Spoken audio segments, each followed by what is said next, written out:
Magandang araw po sa inyo lahat. Ako nga po pala si Ronaldin and si Joshua. Joshua. Sa mga hindi pa po nakakapag-subscribe sa aming YouTube channel, please like, share, and subscribe. And click the notification bell po Sa baba. para lagi po kayong updated sa ina-upload naming video.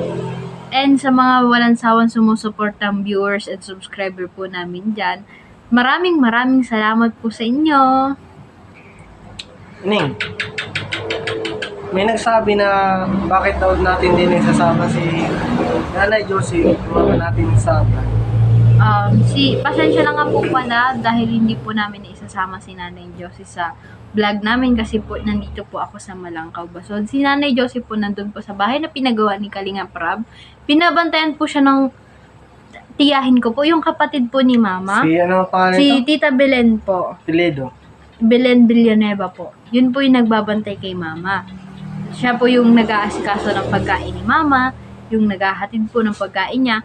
And pag po nakabisita po ulit kami kay Mama, iba-vlog po namin siya para po makita po ninyo.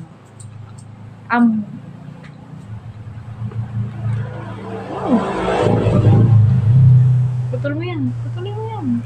Mga pala yun.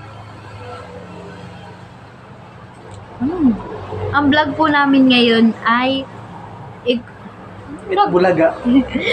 Dali na! Ang vlog natin ngayon ay ikukwento natin yung love story. Ayun. Love story po namin ang ikinta namin. Ang vlog po namin ngayon ay ikukwento po namin yung love story namin ni Joshua. Kung paano kami nagkakilala, Oh. kung paano ko siya hinanap dun sa bahay nila. Kinagabihan, nanonood kami ng YouTube channel ni Kalinga Prab. Then, nakita ko itong Bombay na ito. Siyempre, ako naman, single. Kaya, mga siguro kulang isang taon, wala na akong karelasyon nun. Sumulpot naman ito sa YouTube. YouTube. Yun, no. Sabi ko, nakita ko na sa daanan ni Kalingap. Sabi ko, parang alam ko itong daanan na ito. Ay, oo, naalala ko ito. Kaya umagaan ba ako magpasok. Pinunta ko sa bahay nila. Ang natanong ko pa si Lolo Bimo, Kung Yun ang natanongan ko. kung nasan ako. Sagot sa akin ay, andun ka doon sa Big Bro. Doon ako nagtatrabaho sa Big Bro. Dati. Dati. Doon ako Tapos nagtatrabaho. yun, alas 9, nakarating na akong Batumalani sa Big Bro. Sa pinapasukan nito ni Bombay. Meron na din. Tapos, order ako ng milk tea, di ba? Siya yung unang customer ko. Na-open pa lang ang Big Bro. Siya na agad yung nagbulaga sa pag-open ko. Nag-order agad siya nun kahit hindi pa pwedeng mag-order. Mapilit siya nun eh. Ang kulit niya. Nagkwento siya sa amin. Milk tea order niya. Tapos, fruit tea binigay ko kasi nga ang kulit-kulit niya. Sabi ko hindi pa po pwede magbigay ng order. Eh siya naman, ang dami niya kinento sa akin, kinento niya sa akin na pinapanood niya ako kay Kalinga Prab. So, yun, pinagbigyan ko siya. Tapos, naggulat ako sa kanya. Susunduin niya daw ako. Eh, susunduin, hindi ko pa naman siya kilala noon. Biglang sasabihin niya, susunduin. Natakot ako sa kanya nung unang punta niya sa amin. Eh, syempre, di pa kita kilala. Hindi ko pa alam kung ano ugali mo. Hindi kang kas agad sa akin. Hindi ako nag-angkas sa'yo kung hindi dahil sa mama ko. Mama? Mama Wilma ko. Wait ba? Taga Eh, saan? taga-Tawig. Si Mama Wilma na taga-Tawig, siya yung pinagpaalaman. Pinagpaalam. Kala po ni Mama Wilma Juicy pa. na kilala ko na siya matagal na. Kaya pinagkatiwalaan po ni Mama Wilma si Joshua na ihatid ako. Tapos, yun po, simula po nung kakahatid sa akin, hindi na ako niya tinantanan.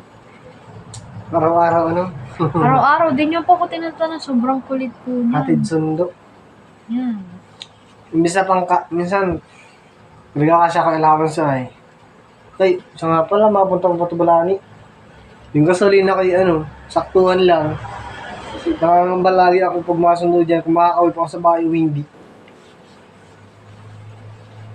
Ano nga po, pinagtatawanan nga ako ng mga katrabaho ko kasi nandiyan na daw agad yung taga-sundo ko. Maaga pa lang, hindi pa ako na-out, nandyan agad. Minsan, pag 10 po ako na-out, talaga pong naghihintay siya sa akin bago ako umalis. Hindi po siya papayag na hindi siya yung makakatid sa akin. 6 to 10, 4 na oras.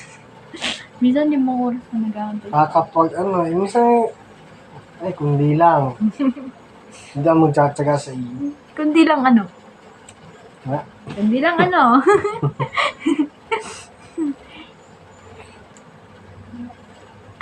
Hello po. Kundi lang, wala si Jamaica ngayon. Hi po. Um,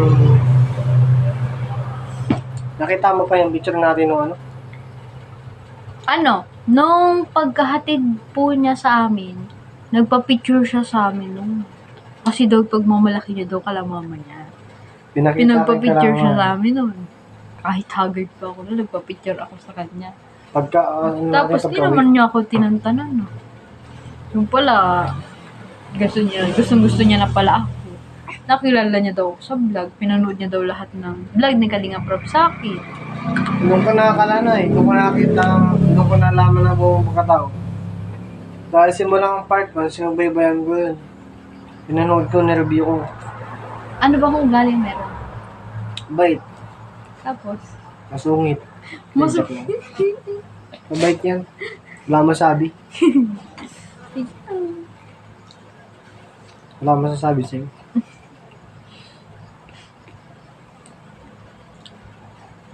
Hindi ka tulad nung, pass is pass. Ayun. Yun po. So, mga ilang linggo, namahayag na. Saglit lang po na naging kami, na mahayag na po agad yan. Talagang desidido na sa akin. Kahit na, di ba, Kahit na, normal naman sa mag-asawang may pinagdadaanan.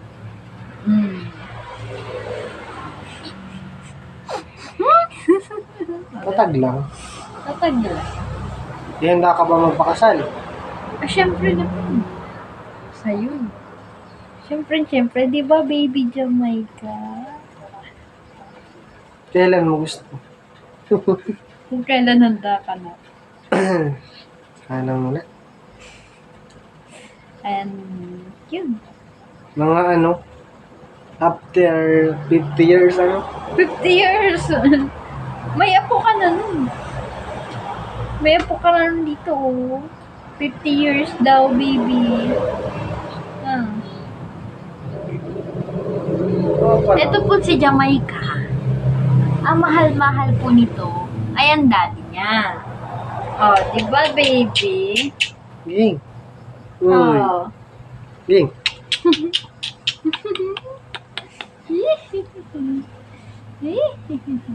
Di ba, sabi mo, in case na kung magkapera, gusto mo ipagamot si mama.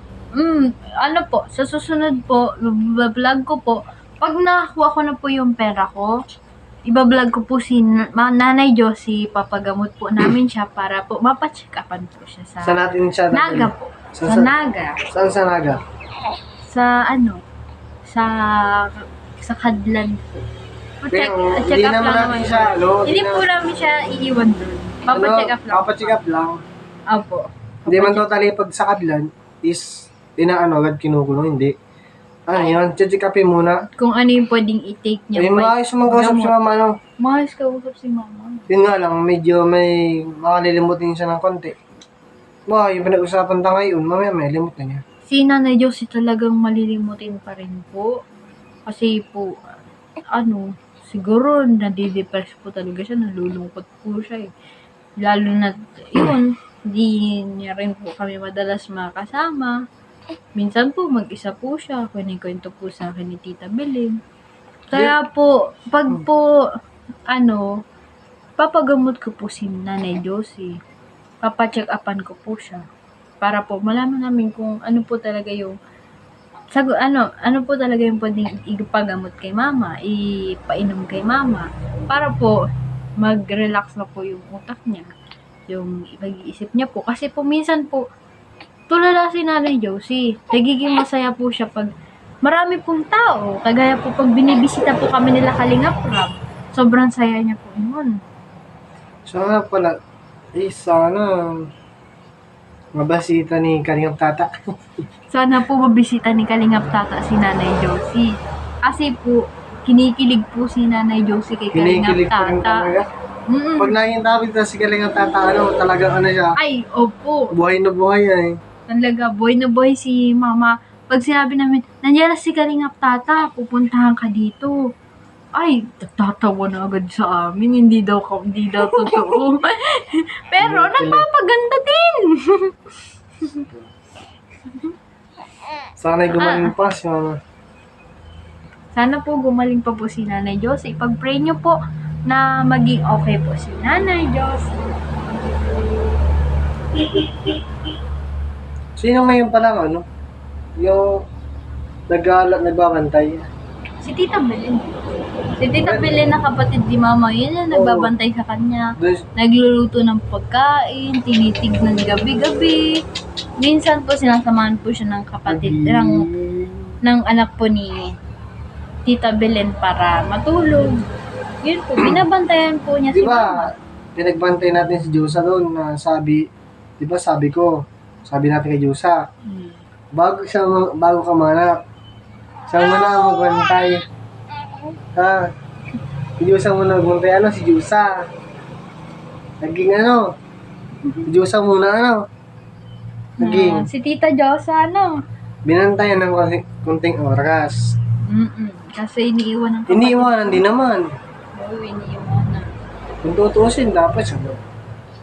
So, di man kasi pwede po ito mag-alagat. Tulad May na yan, may alagay. Bago panganak pa, kung andun kami. Dalo-dalo alagaan niya. Ako na sa trabaho. Ngayon to sa bahay.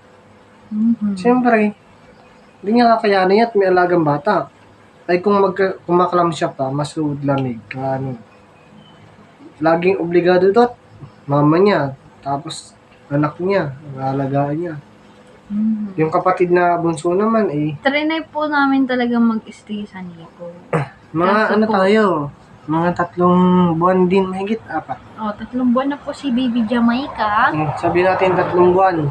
na Tira tayo sa Nico. simula po nung pag-anak ko po kay Baby Jamaica, hindi na po kami na-stay doon.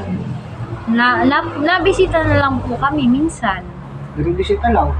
Tamang bisita lang po. Pero nauwi din po agad kami. Tinitignan lang po namin yung sitwasyon ni Nanay Josie. Linggo-linggo natin siya bibisitahin.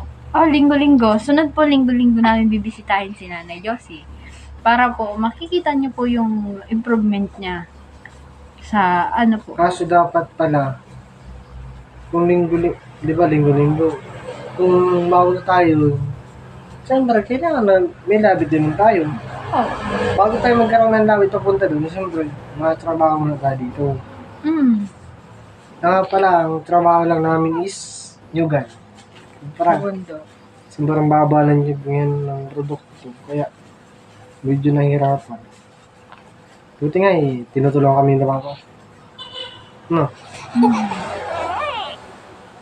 Daddy.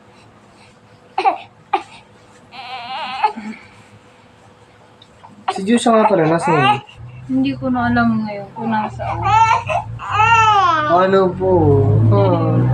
Nasa si Tita Diyosa mo. Nasaan si Tita Josa mo? Naging. Mahali! Ano po yun man? Ay, Jesus. Dance! Dali! Dance! Dig po yan ng 2 bata. Dahil pa po nito ang 2 bata. Sobra pong kulit po nito kahit ilang buwan pa lang. Kain po tayo.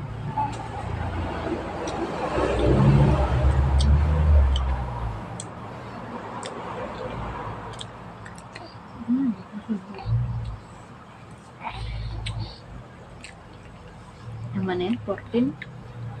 Paalam na tayo. Okay lang Okay. Yun lang po sa ngayon at abangan niyo po ang paggaling ni Mama Josie. Tsaka po, sana po, supportahan niyo po yung pag-vlog namin. At maraming salamat po Kalingap Rab. At sa buong team Kalingap. Kay Kuya Bal Santos Matubang and Ate Edna Vlogs. Magpapasalamat po ako dahil po, kung hindi po dahil sa kanila, di po kami makikilala. Tapos, wala din po kami YouTube channel. Kasi po, dahil po sa kanila, natulungan din po. Kalingap Rab. Dahil po kay Kalingap Rob, natulungan po si Mama, ang bahay namin na paggawa po ni Kalingap Rob. Sobrang nagpapasalamat po ako sa kanila. Hello po! Bye-bye. Bye-bye po! Bye-bye, baby Jamaica! Bye-bye. Mababay na po kami!